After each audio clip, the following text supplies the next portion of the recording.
I'm going to start off. I'm John Henry. I'm chairman of the Committee for the Republic. Tonight, we have an all-star cast to explain the United States' interest in diminishing estrangement with Russia. This new Cold War has been heating up since the disintegration of the Soviet Union and the Warsaw Pact. NATO spends $10 for every $1 Russia spends on defense. Obama replaced Ukraine's pro-Russian president with an American puppet. And it's no accident that neocon Queen Victoria Nuland has reestablished her perch in Biden's State Department. While professing goodwill, Trump expanded NATO in Russia's traditional sphere of influence, countries as obscure as Montenegro and North Macedonia, and began arming the Ukraine. The Democratic and Republican parties conducted their first Trump impeachment proceedings without a word of dissent, not a single word of dissent about the wisdom of arming Ukraine. So much for talk of a civil war in the United States. Today, Ukraine's top priority is to obtain a NATO membership action plan. Imagination runs wild in finding ways to confront Russia. Stationing troops in Poland tightens Russian encirclement, terminating arms control treaties and a $1 trillion+ nuclear arsenal upgrade increase the risk of nuclear war.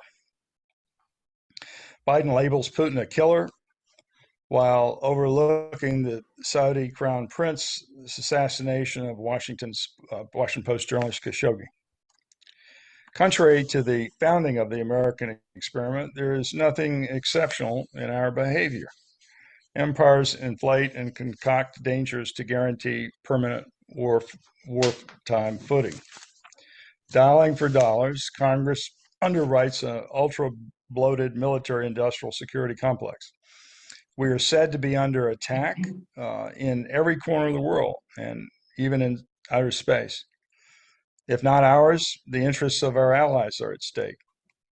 We can't stand by while China takes Taiwan.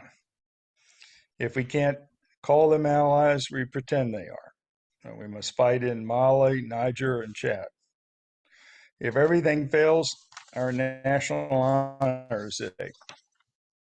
Syria must be disciplined for refusing our commandments. Woodrow Wilson anointed us a chosen people. The world waits for us to tell it what to do. Driving Russia and China to each other's arms doesn't make sense unless you understand the need for more military spending. Tonight's imperial target is Russia. The American Committee for U.S.-Russia Accord is a breath of fresh air. Prominent citizens banding together to protest the dangerous turn in our bilateral relations. Nation publisher Katrina Vanden Heuvel carries the torch of her late husband, Professor Stephen Cohen. Stephen's last public appearance was the January 2019 Committee for the Republic Russia Salon. I give you Katrina. Katrina, it's all yours. John, thank you so much. I want to thank the committee, which has been a dissenting voice of sanity and civility in Washington. James Carden wrote a piece 2 years ago about the committee's role and noted our longtime editorial board member, Norman Birnbaum, was a founding member. And it's very good to be with you here tonight. We have several important board members of the American Committee. And as you said, I was last with you when my late husband, Stephen Cohen, came to the committee in January 2019 to speak about his care, his great care for the scourge of nuclear war, the importance of finding a way to improve US-Russian relations, which are in such perilous straits. And he was thinking then about his last article about what we've seen so clearly, which is the criminalization of diplomacy, the criminalization of a word that is too little used today, but détente. And though you, John, kindly said before we started how he set Russiagate straight, I fear that that pathology still afflicts our country. The American Committee was founded many decades ago, the US Committee, and Steve was an original member in the early 80s when there was much more of a debate. I mean, what the committee, the American Committee for East-West, for US-Russia Accord seeks is debate, is informing people so they can make a reasoned choice. And a belief that this hostility, perilous hostility between the US and Russia doesn't serve US national security. And we want to work with all those who seek to de-escalate conflict and to support diplomacy and engagement over isolation, humility and restraint over arrogance and intervention. One of our new board members is also involved with the Quincy Institute, which I think has been a good poll in Washington. The nation is consistent with the committee. If there's a through line in the nation, it's the belief that empire misadventures abroad do not permit a real democracy at home. And I want to just close. I try in a weekly column at thewashingtonpost.com. I don't write about Russia all the time, but I try to counter voices like Max Boot. Max Boot and the neocons of that page. And I wrote this past week about the fact that Matt Rajansky, and some of us were on a panel with him, Cynthia was, and Anatole. He's a very cautious person who heads the Kennan Institute. And in this last week, he was essentially stigmatized as someone who is too controversial. That's what Politico, its wisdom, said about Rajansky. And it seemed to me, you know, Rajansky has a tempered realism, which is at odds with the strident consensus of the foreign policy establishment, which I know we'll talk about, which isn't fully clear about the new challenges in the way they're doing geopolitics with China and Russia. And Rajansky might have been a balance to voices, you mentioned, John, Victoria Nuland, which is, but sadly, you know, if Rajansky is stigmatized as someone who is controversial, quote, because he seeks diplomacy and wants to foster cooperation in areas of mutual concern, this does not argue well.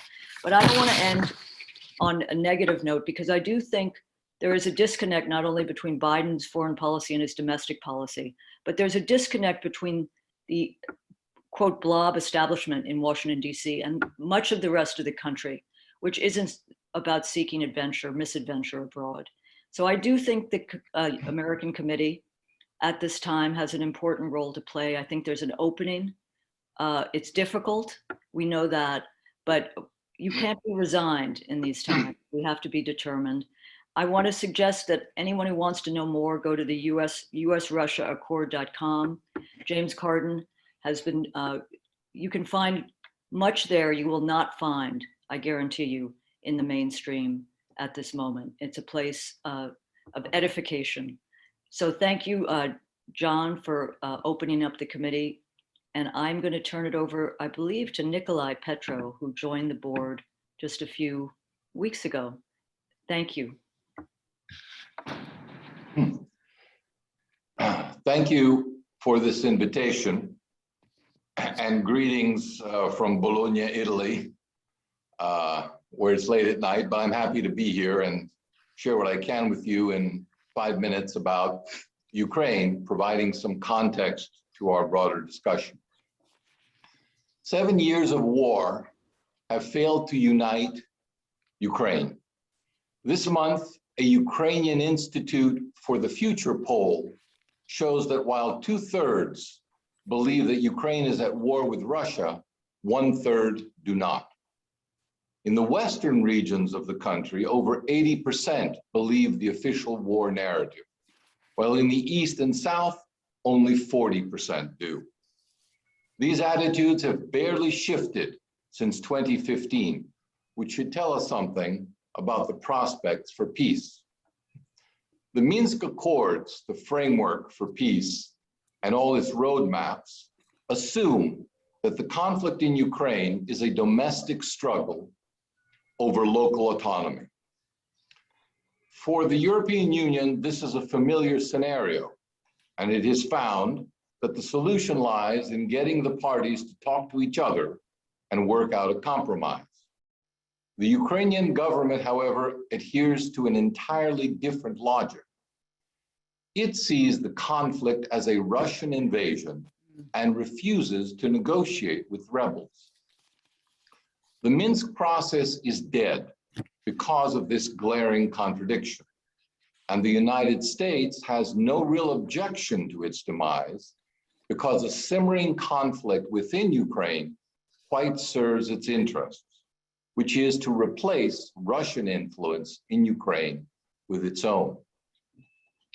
As former US ambassador to NATO, Ivo Dalder put it in 2016, at the root of the problem is that since the fall of the Soviet Union, quote, nothing has happened to suggest that the Russians are any more willing to give us control of Ukraine than they were before, end quote.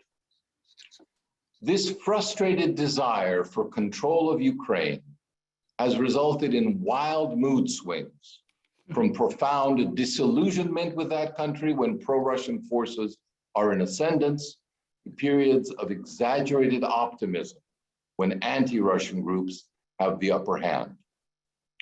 Our fixation on Russia, rather than on the realities of Ukraine, has even led us to side with nationalist demands for cultural, religious, and political monism against cultural, religious, and political pluralism in that country. This choice, so profoundly at odds with American values, has been justified on the grounds of US national security. It also requires that the influence of nationalism on current Ukrainian government policy be ignored, even though it remains the primary reason for the conflict. This leads me to three uncomfortable conclusions about the prospects for peace there.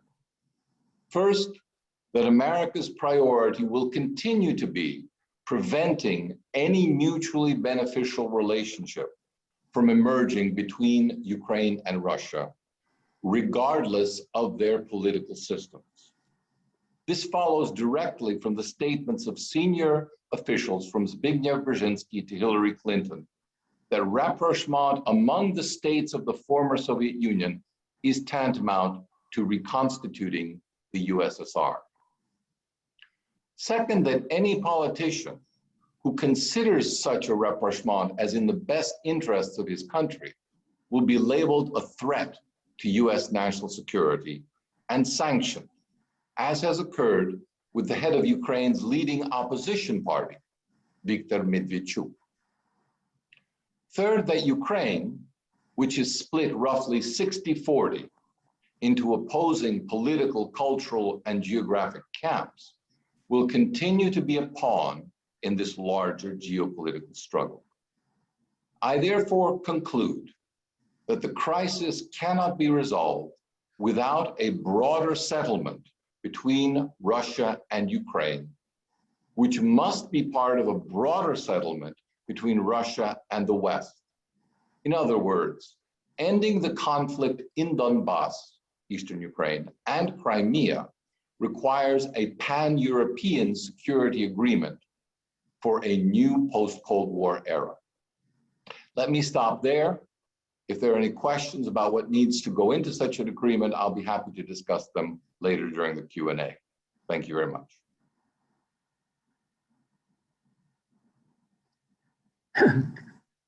Katrina, shall I start next, I think?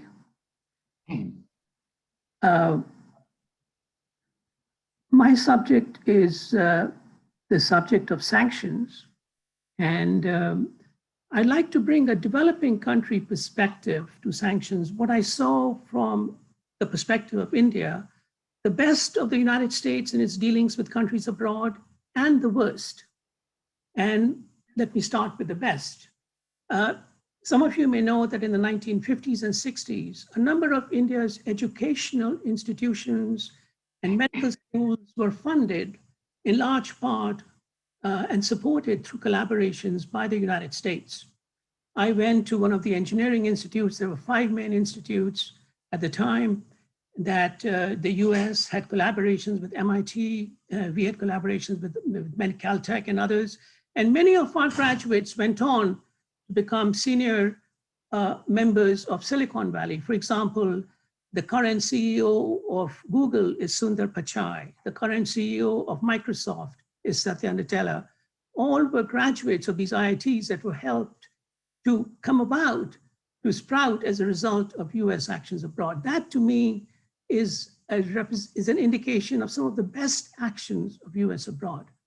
Now, many of my colleagues also had the opportunity to experience, as a result of sanctions, some of the worst actions of US abroad. Many of my graduates from engineering school, medical school of our universities went on to work, for example, in Iraq, in Venezuela, in Syria, and they saw firsthand what was happening, that the infrastructure that they had built, the water treatment plants, the bridges, the highways, the irrigation canals, were destroyed by American bombs between the first Iraq war. And then they tried to rebuild them during this period of sanctions between the first and the second Iraq war.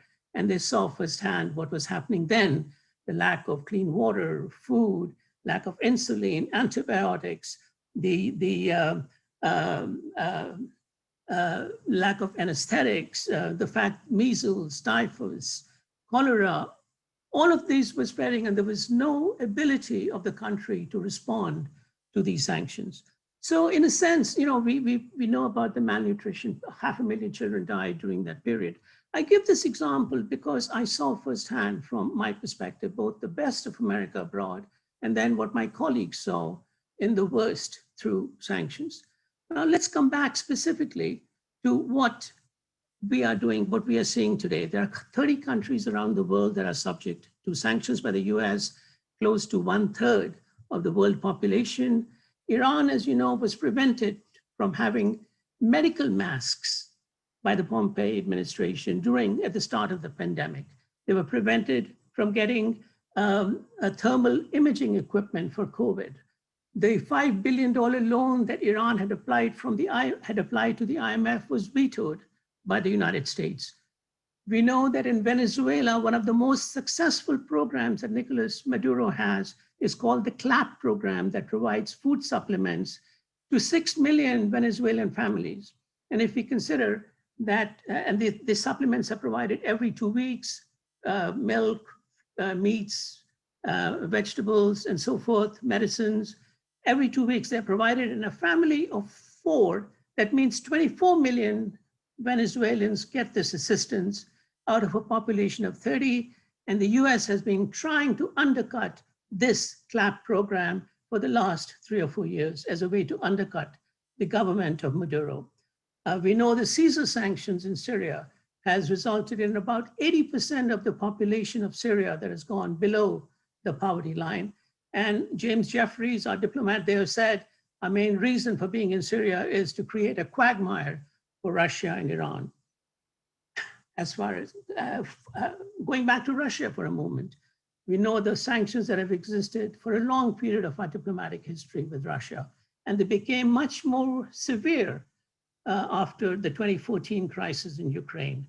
And there have been many reasons, whether it is the Skripal incident or the Navalny or Crimea, the sanctions have continued to get worse and worse. Let's just look at the last couple of weeks. On April 15th, the US government sanctioned the Russian government debt. And just 2 days ago, the Russian central bank raised the interest rates from 4.5 to 5%. And the likelihood of those interest rates increasing even further remains. Now let's just put this in perspective. The US is actually playing with fire, in my view, because the US government debt itself is close to 24 trillion. Now, if for any reason other countries decided to stop buying US government debt for any reason, whether it is China or Brazil or India or Russia or other countries, the interest rates in the US could dramatically go up 10, 15, 20%. The dollar would be subject to close to collapse. There would be depression, there would be unemployment. Yet we are playing with these kinds of sanctions in other countries without realizing the dramatic impact it could have on their economies. And just think, the Russian economy is just 8% of the US economy. The GDP is only 1.7 trillion. Our GDP is 21 trillion. The only three sectors that they have very productive for their economy are all being sanctioned. The oil and gas sector is being sanctioned. The arms sector is being sanctioned. And the financial sector, including the interest rates that I just talked about, which enables entrepreneurs to get loans and so forth, are subject to severe restrictions as a result of the financial sanctions that are being placed. Now, what are some of the reasons for these sanctions, and what exactly can be done about it? I think, first of all, I think we have to understand that sanctions is nothing more than foreign policy on the cheap. It basically replaces diplomacy. We have to realize also that sanctions sometimes can be worse than war, because in war, at least, there are certain protocols that are followed in terms of civilian populations. But in sanctions, the civilian populations are actually intentionally targeted, like in the case of Syria, like in Iraq, like in Venezuela, in the example that I just gave. A third factor we have to think about is that there is no timeline to these sanctions. They're part of our forever wars. Next, I think this is a way that the US has the opportunity to kneecap countries that dare to challenge US unipolar view of the world, US hegemony, and it's a way to sort of hold them to account. I think the most fundamental reason why we have to take a fresh look at these sanctions is that it is alienating the young who feel that their current opportunities to have employment, to travel, to get education, are all being stymied by US and EU sanctions. You know, I traveled in Russia in 2019 extensively. I met a number of young people, and I was very concerned to see how they were concerned about the restrictions that had been placed on their future as a result of these sanctions. And these young people, frankly, are going to be our partners in the future. So we have to think seriously about what we are doing with our sanctions policy. We have to have more public dialogue about them, such as this event at the Committee for the Republic. We need to have Congress hold hearings on the subject of sanctions. Are they really being effective? There perhaps needs to be a responsibility on the executive branch to give a report as to which sanctions are on which countries and are they working and why are they justified and so forth. So I think we need to take a fresh look at this whole area in the context of US-Russia relations. Thank you. Unmute, and I'm going to say, Cynthia, you're up. Okay. Forgive me. Thank you, Katrina. Thank you, John. And it's really an honor to be here with you and everyone present with us today. I'm going to start by sharing my screen. So when the Cold War came to an end, I thought I could stop worrying about nuclear war. All of this changed for me in 2017 when I went to work on this film, and I interviewed dozens of top experts in the US and Russia on nuclear dangers. Pretty much everyone awakened me to today's staggering nuclear danger. The two who had the greatest impact on me were our former US Secretary of Defense, William Perry, and former Soviet leader, Mikhail Gorbachev. Secretary Perry said to me that today we're at a greater risk of a nuclear catastrophe than we were during the Cold War, and that most people are blissfully unaware of this danger. That because we don't understand the dangers, we make no serious attempt to repair the hostility between the United States and Russia, so that we're allowing ourselves to sleepwalk into another catastrophe. We must wake up. At that moment, I realized that I'd been sleepwalking since the end of the Cold War. And when I came home here to Hawaii, it was at the height of the fire and fury tension between Donald Trump and Kim Jong-un. Just a few weeks later, I was one of over 1 million people across the Hawaiian Islands who all got this message on our cell phones. Ballistic missile threat, inbound to Hawaii, seek immediate shelter. This is not a drill. After getting confirmation from a journalist that our county government was telling us to take shelter, I spent the next 38 minutes trying to prepare my family to survive a nuclear attack. The moment it all became the most real for me was as I was racing to shelter in a cave, and I called my daughter in LA to say, I love you and goodbye for what I thought might be the last time. At that moment, time stopped for me. I didn't want to let her go. I thought, will I ever see her again? I thought, is this one nuclear missile from North Korea or many nuclear missiles coming from Russia to us and many from us going back to them? Is this the beginning of that accidental nuclear war that Secretary Perry and so many of the experts that I interviewed are so concerned about? Is this the beginning of the end of life as we know it, of everything and everyone we know and love and cherish on this earth? This experience now lives inside of me. It's in my gut, and it's never going to go away until we eliminate nuclear weapons. I have no illusions about the formidable obstacles in the way of achieving this. But one thing is clear. If we're to make any progress towards this goal, the US and Russia, the two countries that possess over 90% of the world's nuclear weapons, are going to have to take the lead. China has declared they will not consider reductions in their nuclear arsenals until the US and Russia come down to their level.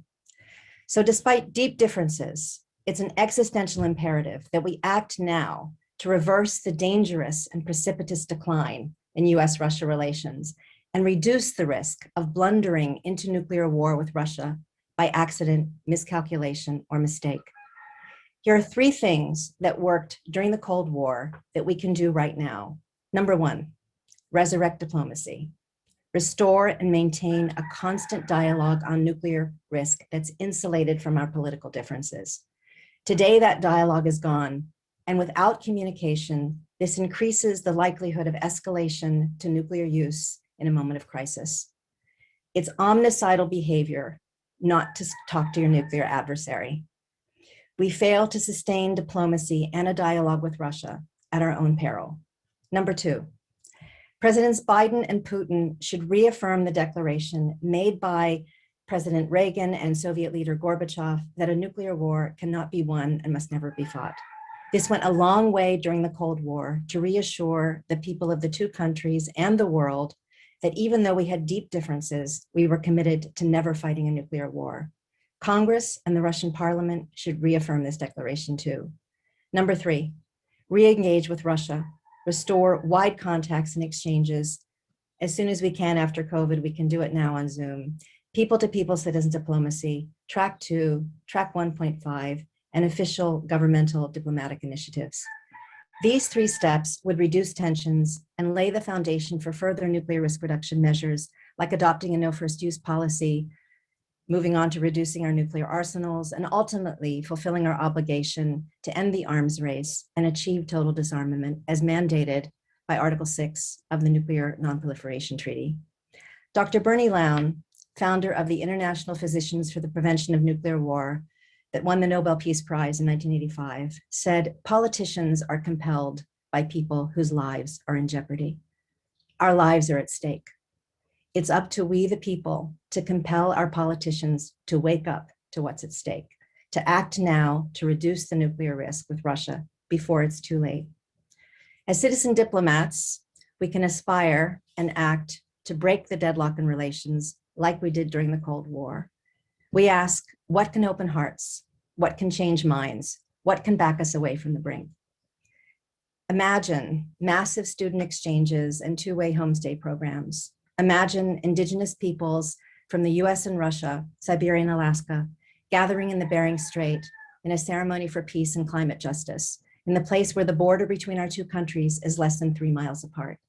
Imagine the American and Russian people partnering in a moonshot moment to plant 1 trillion trees, which climate scientists say would reduce CO2 by 25% and could be game-changing for the climate. These are the kinds of citizen diplomacy initiatives that can help back us away from the brink. It's time for a bold reimagining of US-Russia relations for the 21st century, time to realize our shared interest in eliminating the threat of nuclear war. Then we can redirect the trillions that we're spending on nuclear weapons and militarism to address the existential threats of the pandemic, climate change, and all the other humanitarian issues that are so urgently calling for our attention today. We cannot ignore the nuclear dimension of our relationship with Russia. We have to remember what's at stake. Even if less than 1% of our arsenals are used, it would mean the end of civilization. Thank you. Cynthia, I just want to thank you. It's Jack's turn, right? I want to just thank Cynthia for reimagining and those humane, very concrete, common sense steps, which are part of our history, which Ambassador Matlock knows, but you know well. I wanted to say, I think it's David Speedy, who is, I wanted to just mention that David has been a senior advisor to Acura and extraordinarily helpful in thinking through where we go in the board. So David, and then I think to Ambassador Matlock is our last speaker.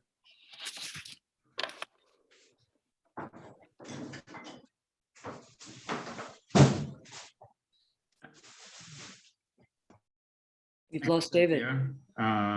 Here. I'm sure you can hear me, if not see me that well. I was in Russia 4 times in the 1990s, which, as everyone here knows, was a pretty dire decade for Russia, socially, politically, and especially economically. Toward the end, my last visit in, I think, 1999, there was a growing animus toward the West and the US in particular for their role with the Yeltsin administration in the so-called shock therapy, or as some Russians put it, all shock, no therapy. And in that last visit in the 90s, I met with Alexei Arbatov, who I'm sure most people know here as a brilliant arms control expert, and was also a leader of Yabloko, the liberal West-oriented faction in the Russian Duma.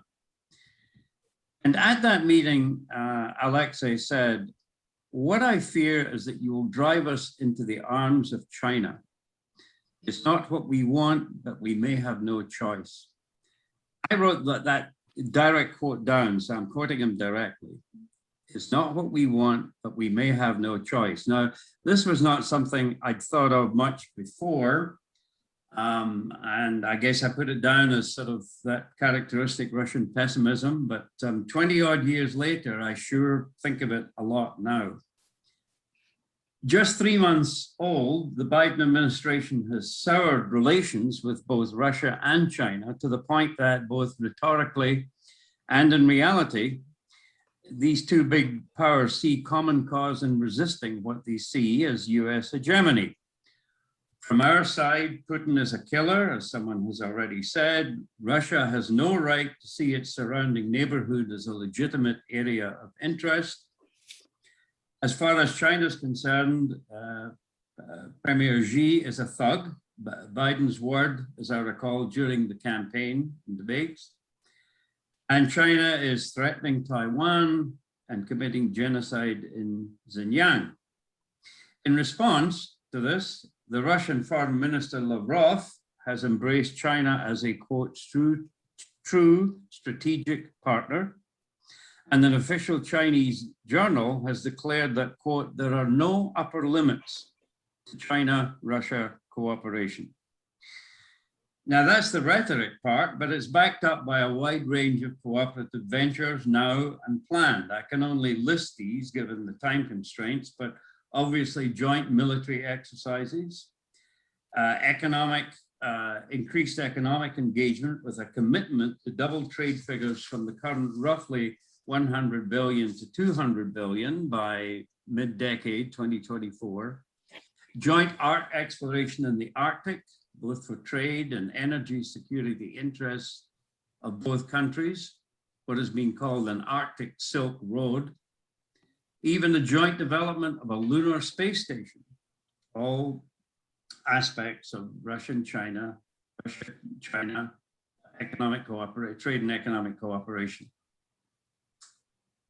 There are at least 4 reasons why we should not encourage serious courtship between Russia and China. As Katrina herself has convincingly argued in the Washington Post this week, and if you did not see her commentary on that, I would strongly recommend it. First, to repeat Christian's words, we're playing with fire. Russia and China have shown and continue to show a disinclination to be bullied. Putin has said that any aggression from NATO over Ukraine will bring sharp, decisive, and asymmetrical reaction. I'm particularly intrigued by that word, asymmetrical. It's in warfare, it can be a rather alarming concept. Xi has been less direct, but he has said international affairs should be handled by everyone. Bossing others around and interfering in other countries' affairs will not be well received. Again, beyond words, we have actions. Consider Moscow's show of strength with recent large troop deployments on the border with eastern Ukraine and China's buildup of naval military exercises in the Taiwan Straits. Clearly, we are not and we shall not have things our own way. The second reason is that there may well be collateral damage from any serious confrontation, diplomatic or otherwise, with Russia and China. As a European by birth, I know that there is hardly unanimity within the 27-country European Union for a very hard line on Russia. They both fear the consequences, and frankly, some, including some of the larger Western European countries, don't share our sense of Russia as a grave threat. And they certainly don't agree with, as Nikolai said in the beginning, the residual yearning among some American policymakers for Ukrainian membership of NATO.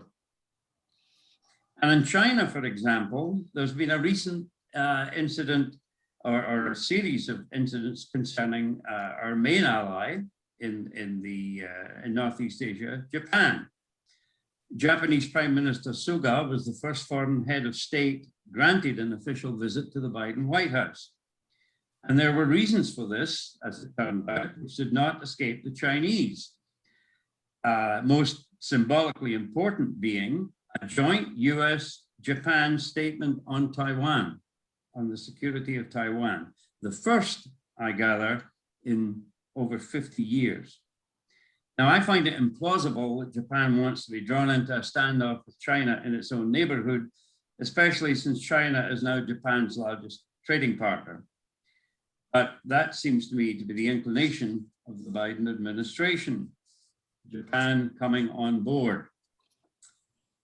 Third reason why this is unwise is that creating some form of Sino-Russian bloc that will be antagonistic to the US is quite simply artificial, short-sighted, unnecessary, and most important, damaging to more positive approaches to Russia and China. It's artificial because, as Alexei Arbatov pointed out back in the 90s, it's certainly not written in history. There was the monumental Sino-Soviet split in 1961. There was a short border war in the 60s. There are territorial and natural resource tensions in Russia's far east, bordering China. In recent years, a Russian scientist has been arrested for selling some of its secret elements of policy in the Arctic to China. And there have been Russian charges, along with other countries, including our own, charges of intellectual property theft of military, with a military complexion, military technologies. And it's finally short-sighted because it betrays ignorance of legitimate Russia-China interests. The classic definition of a statesman, as opposed to a politician, is that a statesman can see where the person on the other side of the table is coming from. The two main flashpoints in our relationship, as I said, are Ukraine and Taiwan, Russia and China. And the simple fact of the matter is, we could say so much about this, but I would simply say that I would argue that the US has no relations with any other country in the world that come close to the extreme closeness of Russia to Ukraine and the importance of Taiwan to China. And finally, it's unnecessary and wasteful because, of course, there are, as I think Cynthia pointed out, a slew of existential challenges that must be met together or perhaps not met at all for the planet: nuclear weapons, climate, international terrorism, and pandemics. That's the positive side of the equation, what we can do together, what Mr. Rojansky, who has been mentioned before, called the achievable areas of cooperation with Russia. And the final thought is that, you know, President Biden's favorite statements are, America is back. America can no longer be absent from the world stage. Now that is true. The point is that there's a difference between being back as an adversarial force and back as a leading voice at the table of cooperation. Yeah. And again, to echo, I think Katrina in this final word, the disconnect between Biden's comments last evening on domestic policy, a vision and a courage and a boldness that one wishes could perhaps be applied to the foreign policy arena as well. Thank you. Thank you, David. Our last speaker, the eminent former Ambassador Jack Matlock, who spoke. Yeah. Thank you very much. As I look at the situation today, I find it very close to a tragic one. Certainly that in Ukraine, but also what seems very clear to me is that American foreign policy, particularly as regards Russia, and I would add China, though we don't have time to talk about that tonight, is not on the right course. We are facing at home some very difficult problems that I think, as far as our domestic society and economy is concerned, President Biden has made some very important contributions, and we know it's going to be very difficult to deal with those. It's wonderful that he has started dealing with them. But what worries me is that if we continue the foreign policy of the past, a policy of geopolitical competition, it is going to make it virtually impossible to heal our problems at home. For a lot of reasons, one of them physical. When we think of what we have put into our wars abroad, to our competition with other powers, I've heard 2 billion, in Afghanistan. Now we're getting out of that, I hope. But the thing is, the future is not going to be determined by who controls what territory. And if we follow a policy of trying to deal geopolitically as if it's just a matter of power, and the more power we have, the more countries that we somehow control and influence, the better off we are, well, we're not going to solve anything else. We're just going to create a sort of situation that occurred in the first half of the 20th century. These geopolitical competitions lead to the destruction of both sides. And meanwhile, we are facing not only the divisions at home and the social problems that have become so prominent, but we also are having to deal with a pandemic. And we haven't done all that great, nor has anybody else. But certainly we're not going to solve it alone. It's going to have to be solved with others. And as long as it continues to grow in some areas, it's going to be a threat to all of us. We still haven't even found a way to cooperate effectively with that. And then there's global warming. There is the threat of nuclear weapons if they're ever used. I mean, that threat is there. And, I worked for both the Reagan and the first Bush administration. And it was very clear to us, as we've been reminded, that Reagan and Gorbachev agreed in their first meeting a nuclear war cannot be won and must never be fought. And then in their declaration in their first meeting, they added, that means there can be no war between us. And now we talk about we're sending arms to Ukraine. Russia is not going to allow Ukraine to solve the present problem militarily. They're not. And I think that our policies have actually complicated things. I have the greatest respect for the Ukrainians. I know enough of the language to have spoken in it. When I was ambassador to the Soviet Union, every time I spoke in Ukraine, I spoke in the Ukrainian language, not Russian.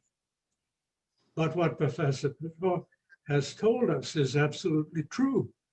Ukraine's problem is one of internal division. And our involvement has made things worse. We have talked about also about the sanctions. I think the sanctions achieve absolutely nothing, except, as President Obama said, he was going to cost President Putin. Well, it didn't cost President Putin. It has cost the Russian economy. It has also cost quite a bit of American business. But the impact has fallen on the Russian people without any effort or any steps that actually help solve the situation.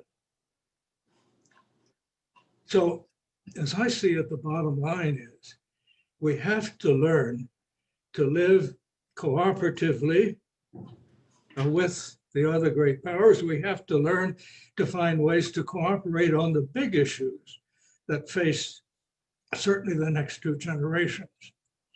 Because if we don't, those are not going to be solved. And to be diverted by competition over what is at best tertiary issues and endangers the important, the truly vital ones to us is not a wise policy. Our current policy and that of, I would say, the last three administrations toward Russia has been carried out on the opposite basis of the basis on which we ended the Cold War. When we always talked, we dropped sanctions as things were done, and by 1991, Europe was united and no longer opposing factions.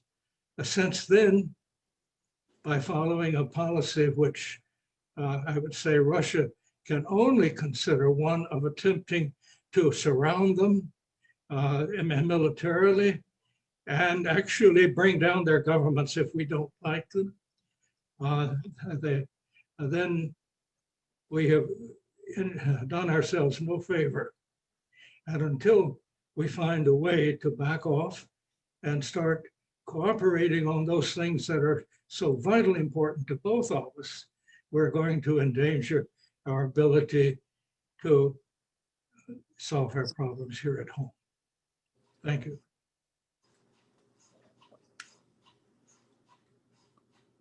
Well, thank you, Katrina. The lineup was terrific. And so why don't we start the Q&A, and our former chairman, Chaz Freeman. Chaz, you and Jack are in a category all your own. And why don't you lead off with well, people pretty much said what I would have wanted to say if I had addressed this. I think a lot of remarks that I very much agree with. I think David Speedy, just to start off, framed things correctly. It's generally wise to divide your adversaries, not unite them.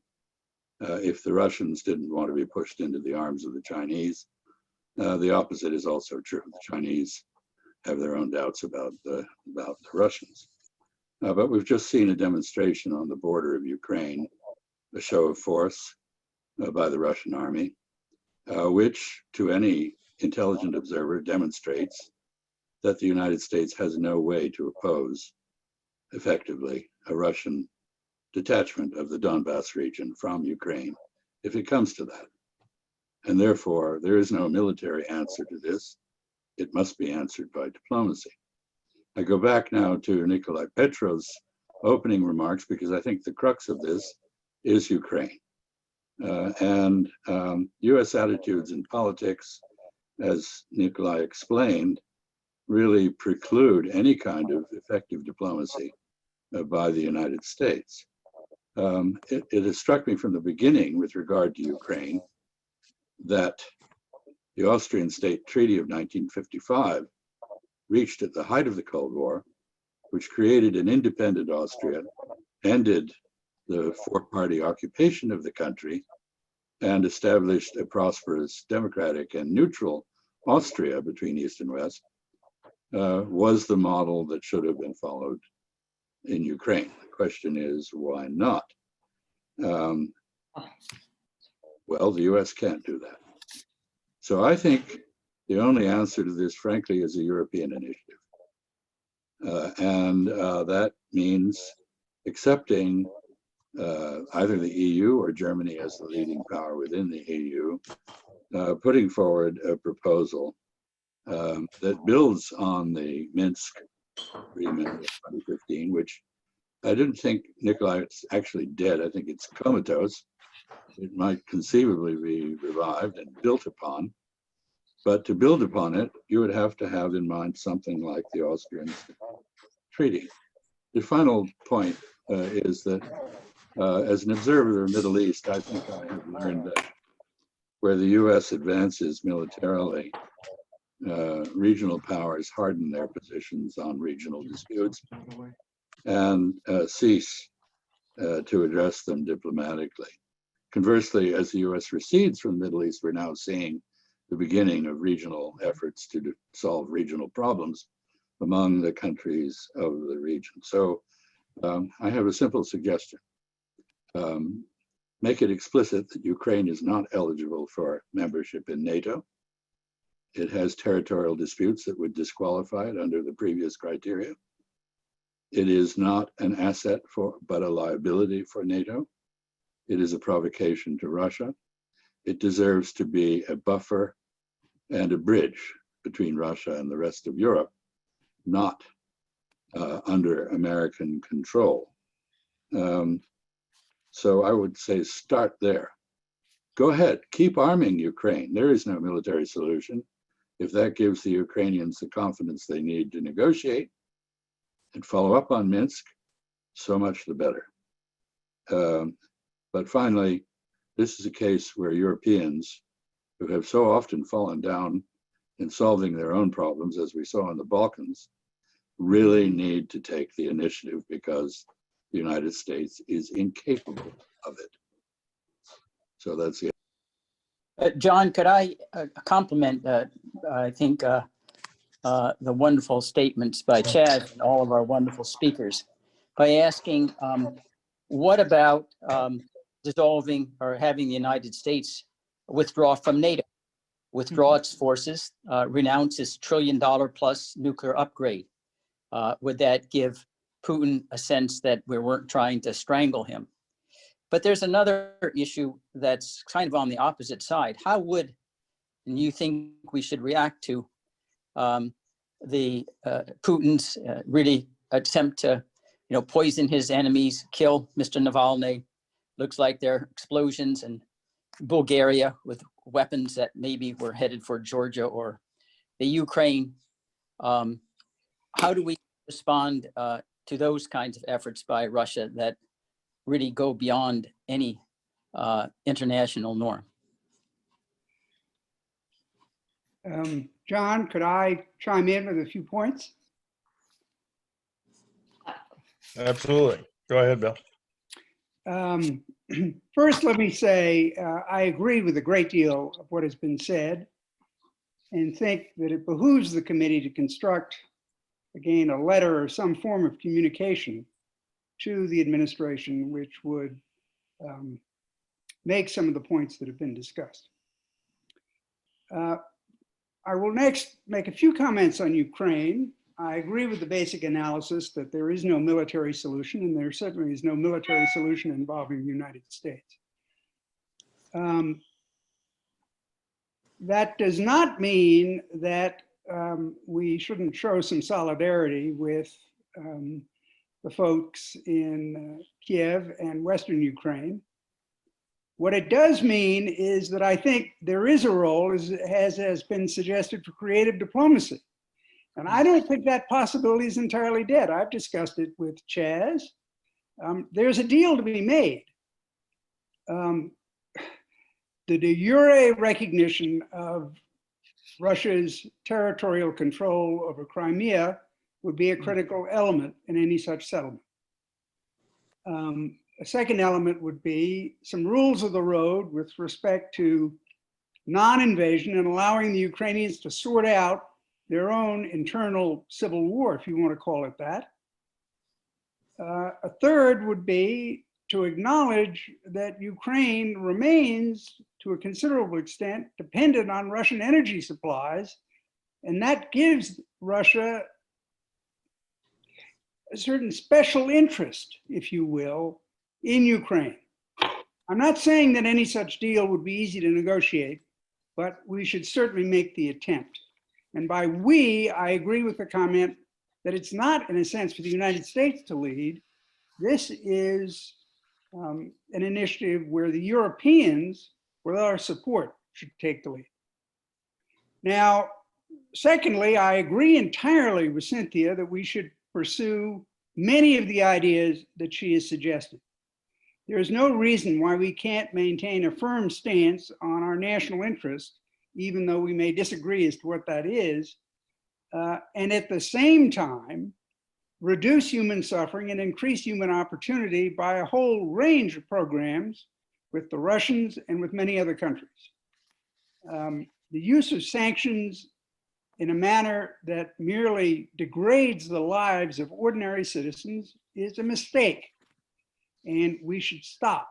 That does not mean that certain targeted sanctions, like those under the Magnitsky Act, which aren't aimed at ordinary citizens, but are specifically aimed at Russian plutocrats, aren't worth pursuing. But we should have a much more targeted sanctions policy that does not inflict unnecessary suffering on the citizens of the countries that are being sanctioned. We should certainly keep a line of communication open with Russia on nuclear arms. To my knowledge, the Biden administration, although they may not have said so, wants to do that. And we should certainly pursue a follow-up to the recently agreed arms control agreement with the Russians. That is not going to be easy, but it must be pursued, because I couldn't agree more that nuclear weapons are a scourge and that their use would be a disaster for mankind. This was a position that my father adopted to an extreme degree, being the only person to advocate total unilateral disarmament by the United States. I think he went a little far, but Secretary Perry and Secretary Schultz's replacement of that with a slightly more modified approach towards disarmament, I think, was a good one. Next point, the Biden administration is not, to its credit, imposing a litmus test on allies. It is not requiring the Germans to adopt a particular stance towards Russia. It is not requiring allies like Australia and Asia to cut off all ties with China. So to that extent, the administration is showing some pragmatism. Next point, China is not Russia's long-term friend. China is simply going to take over East Siberia. In fact, I've laid out the formula for how they're going to do it. I published an article to that effect. All the Chinese have to do is to find a compliant East Siberian politician who is subsidized by China to declare an independent Republic of Eastern Siberia, and it will become basically a Chinese satrap. And there's nothing that anybody can do about that. And if Putin doesn't recognize the risk, he's not a very good strategist.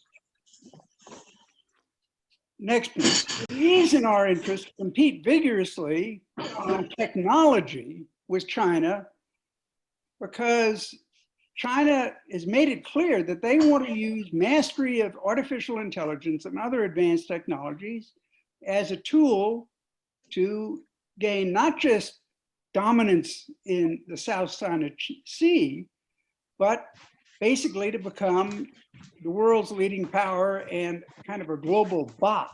And Ba is nicely translated by some, but it really means tyrant, over the rest of the world. And we should compete, not militarily primarily. In fact, we should avoid, to the extent possible, any military conflict with China, but we have to compete in terms of technological leadership. Finally, I think we should distill a lot of the conversation we've just had, as I said at the beginning, into a communication which the committee should publicize and send to the administration. These issues are too important for us to remain silent. That's it. John, do you think a few of the committee members might respond, or do you want to wait to gather more comments? And just to Mr. Nitze, I do think with a summit possibly coming on, and we were talking about it earlier, one hopes it will be well prepared if it happens. But I do think the committee could send a well-distilled letter with various proposals on the eve of that. So With good messengers, with good messengers. Katrina, I think anyone from the board should feel free to, and the speaker should feel free just to respond at any time. We do have a lot of questions that people want to Okay, I ask. defer to them, so you. we can do Sorry, it. I want to be a I cooperative. know not an Michael. adversarial. Michael John, Lochran had a question that he sent in days ago. Go ahead, Cynthia.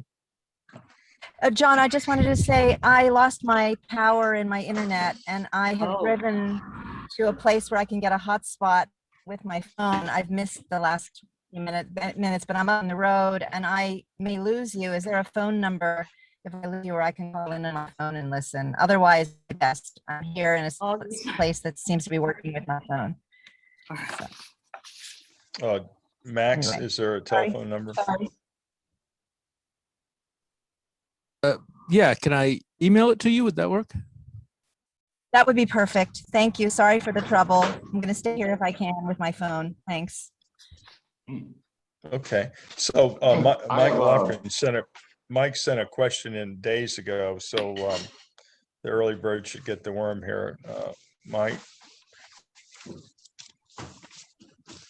you still with us?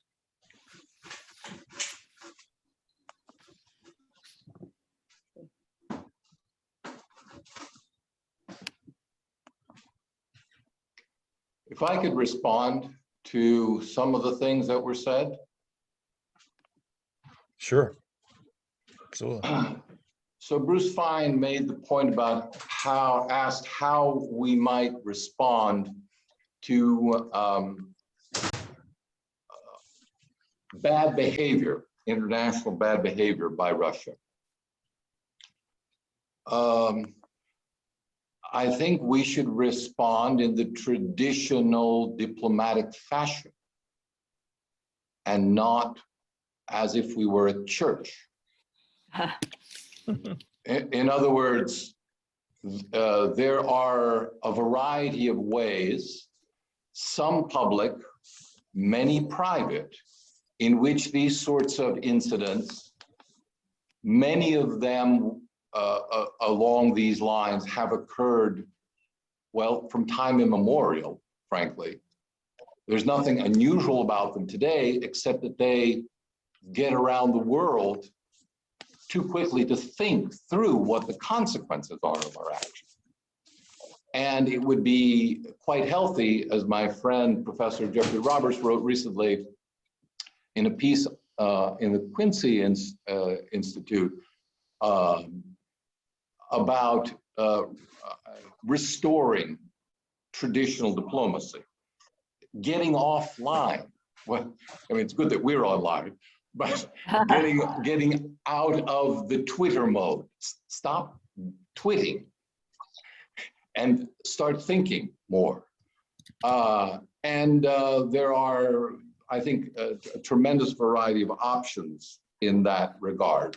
For example, the logic of the Slovak and Bulgarian actions of raising issues of 6 and 7 years ago that, according to law enforcement officials in those countries, had been settled, but now reopening that case.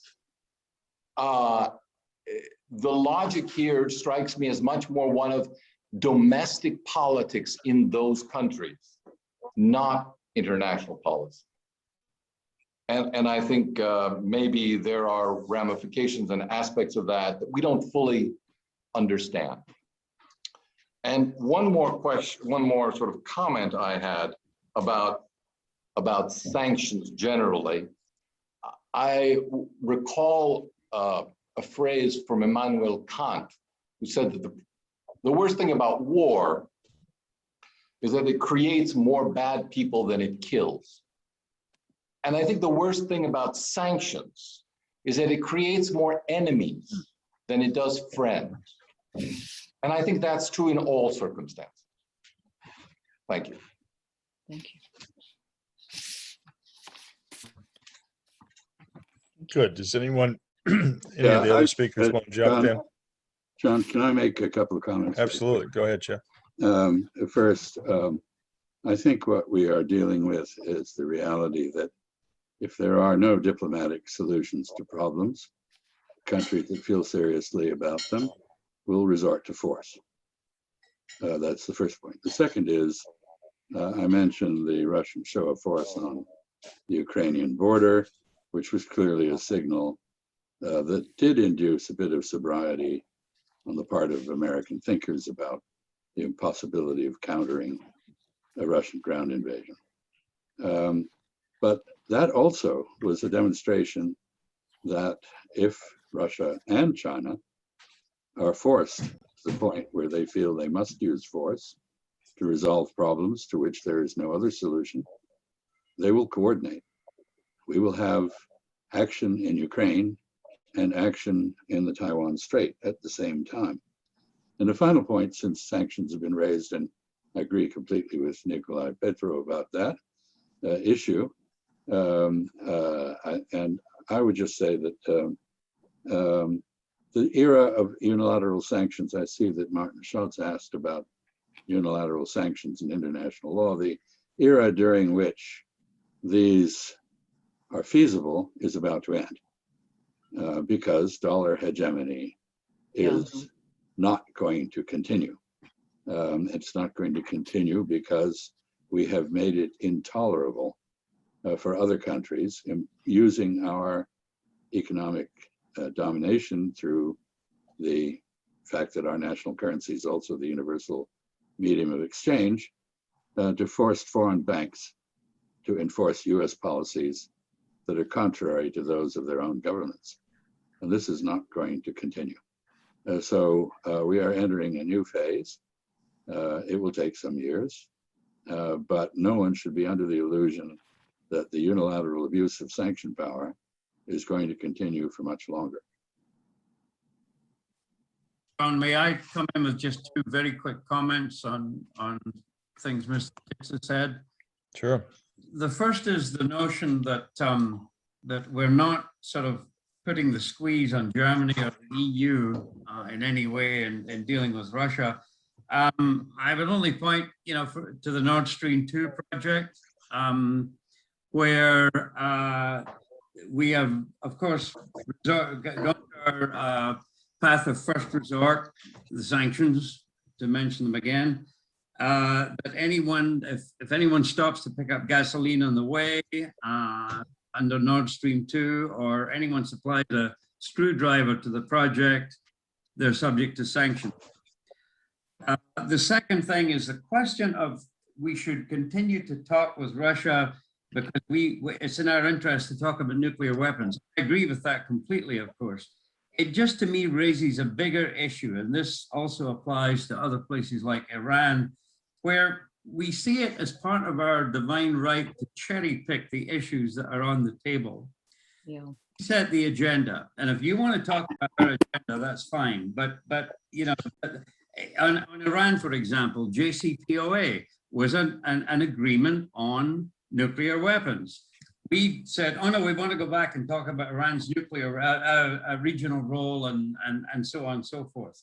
Well, you know, again, it takes two to tango. We need to know what the guy on the other side of the table is, where he's coming from. And that ought to be a more cooperative thing. What we've tended to do in the past, talk to Russia about things we think are important and lecture them on other things. They don't like that, nor should they.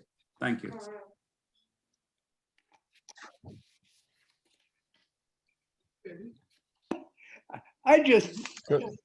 I'm chuckling. Mr. Putin is not an overly sensitive guy. I mean, look, this is a Don Corleone world here. And, you know, it's a bit of a junkyard. And we should be clever and intelligent and not inflict unnecessary suffering and seek arms control and many other worthy objectives. But I don't think worrying about Mr. Putin's sensibilities is our first priority here. He has always respected the exercise of power, domestically and abroad.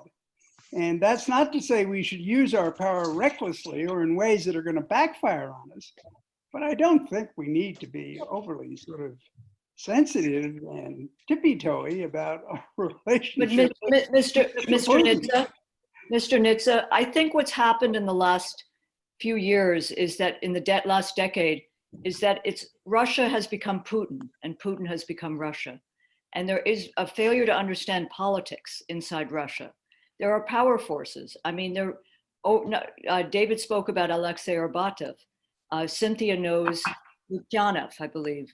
There are people who don't want a relationship with the United States or the West. And these were former Westernizers, but they're military people who want Putin to go into Ukraine or, you know, do things much more radically than he has.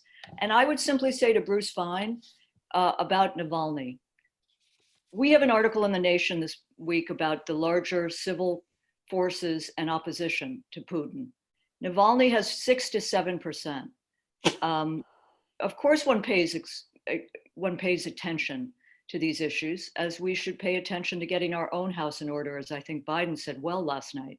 But when we have cold wars, and I think Ambassador Matlock, others on this call know, it empowers the worst forces on both sides. The military war parties, the military industrial congressional media think tank complex, and nationalist fervor rises, diplomacy is sidelined or worse, as I said, criminalized. And I think the space for dissent narrows.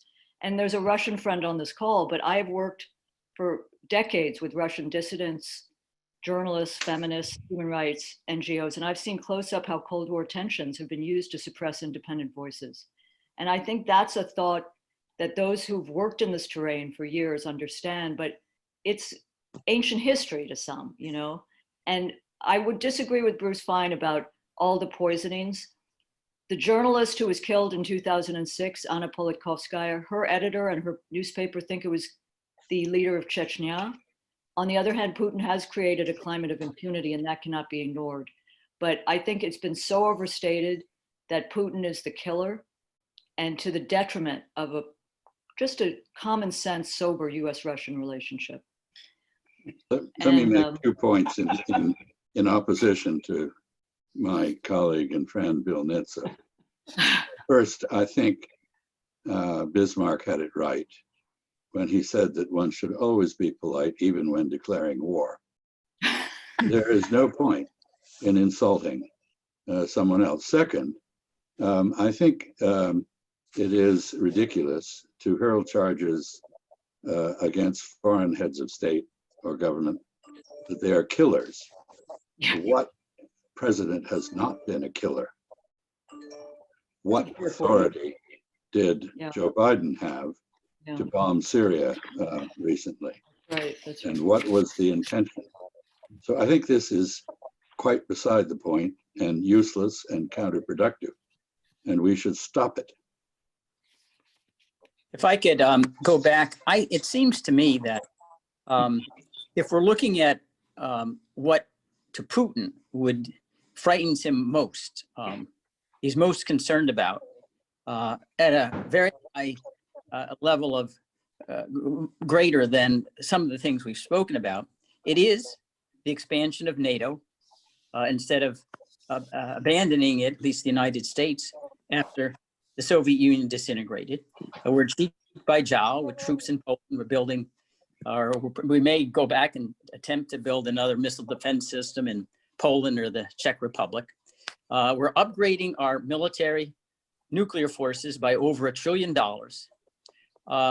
That if we want to suggest that we're serious, there's steps that we can take unilaterally that would mean much more to him, I believe, than exchange programs, cultural exchange programs, even the sanctions in Ukraine. And what do you think about that? Do you think that our national security and we'd be jeopardized if we left NATO after we succeeded in accomplishing its mission and ended our $1 trillion plus nuclear upgrade so we can kill the world 100,000 times over instead of only 100? Maybe that was my observations. John, as a member of the Does board, anyone want to weigh in? could I make a Jack comment? Matlick? Yeah, I'd like to make a comment. Sure, Pat. Yeah, sure, Pat. I want to salute Ambassador Matlock for his very important point that the thing that can bring the United States down is internal. What's happening in our country and the divisions and the economic inequality and the job outsourcing and all of this that's happened to our republic over the last 40 years. Well, we've run around and spent trillions and trillions of dollars in these foreign adventures that really have nothing to do with the real national security of the United States. Has to be a main focus and message that we have to be delivering to the elected officials. This is, I mean, he hit it right on the nose that this is what's going to bring us down. And I love Biden's talk last night about infrastructure and what we've got to do in this country. And we got to have jobs in this country and good jobs for our people. And that has to be the emphasis of the United States, not all these foreign adventures, which are just going to drag us further down into the end of the republic on the road that we're on. But Ambassador Matlock, I really appreciate the point you made.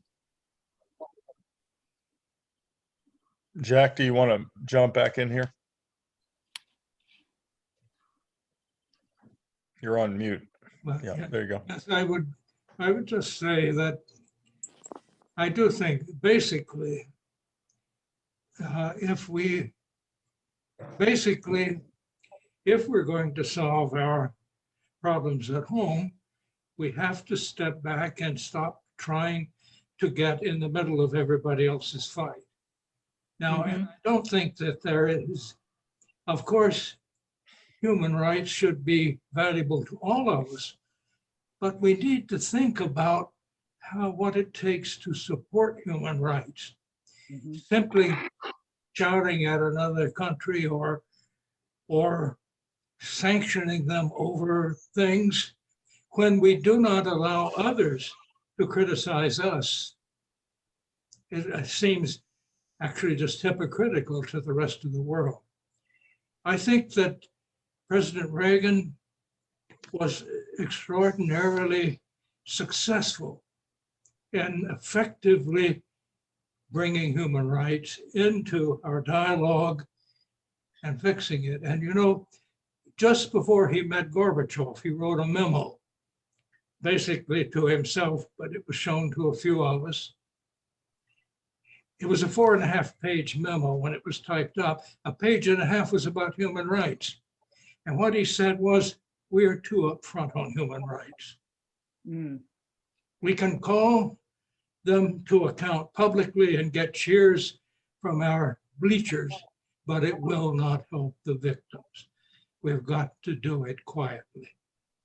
And as we began to use our diplomacy to solve cases, we would make it clear, look, if these things happen, if this person is freed or whatnot, we're not going to claim victory. Of course, we'll say we're glad it happened. And we got to the point that we had an official dialogue at the Assistant Secretary of State level, the Deputy Minister level, on human rights cases. Another condition that we had was when we started talking about human rights, we said we must cooperate to improve human rights. And when George Shultz gave the first representation list to Shevardnadze, Shevardnadze was the new foreign minister. Shevardnadze said, okay, can we talk about the status of women and blacks in your country? And Shultz said, well, of course.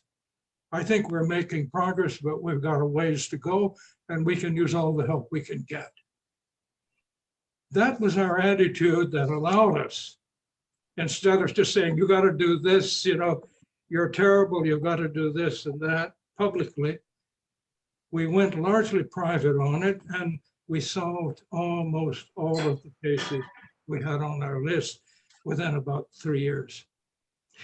Now, you know, and also, if you want to have any influence on another country's human rights, you're certainly not going to be able to do that if you are having if you're having a trade war. Like we complain about Hong Kong, or we complain about the treatment of the Uyghurs in China at a time where we are declaring that, oh, we've got to compete with China, and that China is now our main enemy or in the world that we have to compete with. I mean, wow. It was only when we began to make our arms control negotiations with the Soviet Union work, that was the most important issue to them, then they began to take us seriously in areas like human rights and areas like democratization. And yet we had to do it quietly, so it could seem that they made those decisions themselves. They were not backing down under foreign pressure. You know, I would say since the Clinton administration, every administration has done the opposite. And I don't think we can say that human rights have improved greatly because of it. Let me endorse Jack's comments and add a couple of points. First, we are in an era in which the United States has been heavily involved in regime change efforts, often on grounds of human rights. This reminds me of nothing so much as the prelude to the 30 Years' War in Europe, in which it was asserted that outside powers had the authority to impose their own ideology or theology, as it were, on other states. And this was resolved at the Treaty of Westphalia. You know, cuius regio, huius religio. And this was a sensible policy.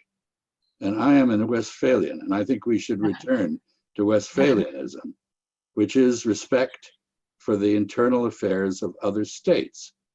Now, does that mean abandoning a human rights agenda? No, it does not. It means returning to a policy of spreading your influence by setting an internal example. If you are exemplary, other people will follow you. You do not need, and it is indeed counterproductive, to use force to produce political or legal change in another country. So I would argue strongly for the United States fixing our own problems before we run around the world telling everyone else how to fix theirs. I would like to ask our experts whether, and including you, Chaz, whether we should seek to rejoin or re-engage the INF Treaty and the ABM Treaty that we walked away from under Bush and under Trump? Well, I would say yes, but that's Jack Matlock's area, I think, and Jack should comment. Jack? Well, speaking practically, obviously, I think we would have been much better off if we had not pulled out, particularly the ABM treaty. Now, do we need another INF treaty? Frankly, I don't think either Russia or the United States has anything to gain by deploying new missiles in that range. Now, Russia will see some threat from China because they may have missiles, or they probably do, in that range. But, you know, we should have learned that we already have too much. And what do you gain by more and more overkill? So that I would hope that we could avoid on both sides building more missiles in that INF range. I think it would be more important if we could have a treaty to remove the short-range missiles in Europe. This is something we probably could have done in the 90s. Now they are the ones that would be of most damage to the countries that you're presumably trying to protect, and why we can't get rid of them. I believe that that would be a negotiable issue with the other nuclear powers that might have them. But primarily Russia, but perhaps others. So I think there are areas in arms control that we need to start looking at, because there are still entirely too many of those weapons on the face of the earth. If they all should be used, but will not survive. And having more and more is simply more dangerous to everybody. So yeah, I think there are a number of areas that if we were to initiate talks. Right now, however, what I think we really need is for one side or the other, and it probably has to be the United States, to propose very serious talks on controlling cyber warfare. I think we really have to worry about that, and we've got to stop playing games. We make our accusations of what they are doing here. I don't know what we've been doing there, but they have Snowden and they do. It's only our public that doesn't. So if we weren't doing some of that, the NSA was not doing what it's supposed to do. But so I think that publicly, we have been unwilling really to face some of these issues, usually with a blithe assumption that our technology is superior. And suddenly we find out that, hey, it isn't. And I do think that we need to find ways. I know it's going to be incredibly difficult, but we need to find ways to have some really frank talks on cyber warfare. John, Well, I just wanted to thank, well, I wanted to thank Ambassador Matlock for that comment, because there have been some wise intelligence people who just talk about this as intelligence, but too often it's been hacking or cyber has been compared to Pearl Harbor of the 21st century. And we need cyber rules of the road. And I think that's part of moving into the next century. I wish this conversation could be part of just those who are on the call. Do you hear this? Do you read this in the mainstream media? I mean, No. No, I know it's a joke, but it isn't, because reality is defined for many in the media, and it should at least be a point of view, a strong one, which is discussed and debated and represented, and it's absent. And so I think our work is very deep ahead. It's an obstacle, but it's not insuperable. Well, Katrina, I think the new slogan for T-shirts is a nuclear war can never be fought and never be won. And we are all Westphalians now. Ambassador Freeman, Good. Well, we're Katrina, all you're going to be. Westphalians now, bringing dignity and diplomacy back to our century. But I'm serious about, can you imagine that T-shirt? Nuclear war can never be fought, never be won. Ronald Reagan, Mikhail Gorbachev, and people. I will say a new generation wouldn't understand or know because it's ancient history. But I will say, Cynthia, I don't know if she's on the call, but we do have some good outreach to a younger generation. And there were 1 million people in Central Park in 1982, never forget, opposing the INF Treaty. And I think to regain some of that momentum and movement, in addition to sober intellectual ambassadorial ideas, is very important, because the energy and the climate movement, which is another existential challenge, is very powerful. But we need some of that in our side too. But Katrina, I'll make the T-shirt and translate it into Chinese for you. And it seems to me, Katrina, that the T-shirt rings a little bit hollow if they're wearing at the same time the United States is upgrading its nuclear arsenal by well over. Listen, I totally agree with Jack Matlock that the amount of money we may be pouring into 100 trillion, it's obscene. And the money that needs to be used to rebuild our country, reinvest our country, and obsolete playbooks of Cold War just are very, very destructive. And Putin, if he fears anything at the moment, pension increases, pension cuts, economic problems. Those have always been more the workers are the ones who over the years in Russia, Ambassador Matlock knows that. Remember, the miners cut the country in half. The workers are the ones, less the people. Anyway. Well, Katrina, I have to leave. I think there is some interest, certainly by me, but I'm not alone, in rules of the road on cyber warfare. It was on offer. I think there's recognition in and outside of the administration that United States and China in particular have to, below the radar screen, this cannot be done publicly, need to begin quiet conversations about some rules of the road. Because if this gets out of control, no government will retain its authority. Yeah. Cyber has the potential of destabilizing governing structures all over the world with disastrous consequences. So it behooves all governments, particularly those of the United States and China, to begin this conversation and to be serious about it. And I think there is some recognition of that issue. On that, John, could I thank you, but also thank Ambassador Matlock, Christian Mehta, Cynthia Lazaroff, David Speedy, and Nikolai Petrov for taking time to join you. But thank you so much for this invitation. Thank you, Katrina, for doing this. Sentimental and moving, but it was. This was. Did you tape this, right? It was wonderful, wonderful discussion, and we really appreciate everything you've done to bring this group together and keep these issues in the forefront. Thank you. Thank you. And this was recorded, John, so we could circulate. Yes, we'll send out a video. We send the video out usually a day later. Thank you so much. Okay. Right. All right. Thank you. Thank you, Jack. Thank you, everyone. Thank you, John. Thanks. Thank you, Katrina. Thank you, John. Thank you, Ambassador. Thank you, everyone. Thank you. Two ambassadors. Thank you. Thanks, everyone. Thank you, Cynthia. Good job, John. Good job, Katrina. Terrific, Ambassador Thank Matlock. you.